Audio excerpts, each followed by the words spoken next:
இனிய காலை வணக்கம். ஜெனிகோ பள்ளி மணலி. மே 30 கோவா மாநில நாள் தினம் ஒவ்வொரு ஆண்டும் மே 30ஆம் தேதி கொண்டாடப்படுகிறது. 1987ஆம் ஆண்டு கோவா இந்தியாவின் 25வது மாநிலமாக அறிவிக்கப்பட்டது. அதற்கு முன் இது ஒன்றிய பிரதேசமாக இருந்தது. மாநில அந்தஸ்து கிடைத்ததன் மூலம் கோவாவுக்கு தனி சட்டசபையும் அதிக சுயாட்சி உரிமையும் கிடைத்தது. இந்த நாள் கோவாவின் தனித்துவமான கலாச்சாரம், பாரம்பரியம் மற்றும் நாட்டிற்கான பங்களிப்பை நினைவுகூரும் நாளாகும். நன்றி, வணக்கம். Good morning. Jenico School Manali, May 30, Goa State Day. Goa State Day is celebrated on May 30th every year.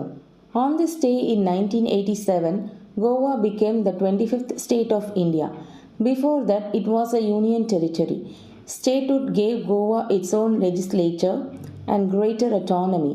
The day is celebrated with pride, remembering Goa's unique culture, heritage and contribution to India.